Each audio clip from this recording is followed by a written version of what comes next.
Myths and trivia about José Rizal. José Rizal is one of those larger-than-life historical figures. As a result, there are legends and myths about him. And sometimes fact is mixed with fiction. Here are some of these myths and trivia. 1. He won the lottery. In 1892, Rizal was in Dapitan when he won the second prize of 20,000 pesos in the government-owned Manila lottery. He shared the ticket with two other men, Captain Carnicero, the commander of the Spanish forces in the area, and also with a Spanish resident from a nearby town. His share of the price was 6,200 pesos, less than a third as there were fees.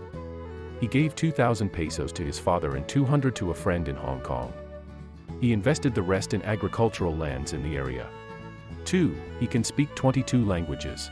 Rizal was fluent in the following 22 languages: Hebrew, Filipino, Ilocano, Visayan, Subanan, Chinese, Latin, Spanish, Greek, English, French, German, Arabic, Malay, Sanskrit, Dutch, Japanese, Catalan, Italian, Portuguese, Swedish and Russian. He is also known to switch between languages when writing. 3. He almost fought to the death versus Antonio Luna.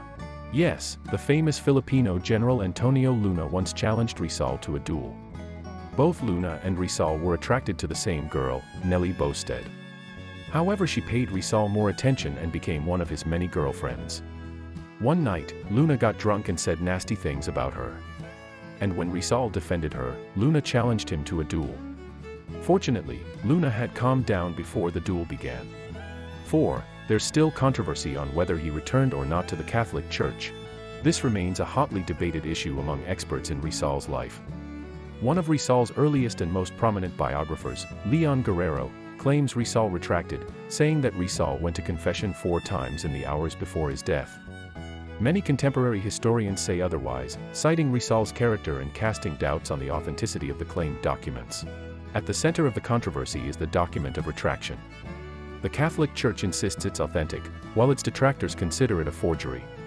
Rizal allegedly signed this before his death and was supposedly witnessed by several people. It first surfaced for viewing only in 1935, almost 40 years after Rizal died. But then only reproductions, not the original, was shown to the public. In both reproductions, the 6 in the year 1896, Rizal's death was misspelled. One of them had a 0 and the other had the letter C. The alleged forger of Rizal's signature is also supposedly the man who faked the letter that later led to Aguinaldo's capture by the Americans. One argument against retraction was that no masses were said for him when he died. He also wasn't buried in the Catholic section of the cemetery. Instead, he was buried on the ground without a coffin. Some proponents against the retraction also claim that if Rizal retracted, that would have meant negating the messages of the Fili and Nali. But for many Filipinos, it doesn't matter if Rizal retracted or not. He'd always be a hero and an inspiration.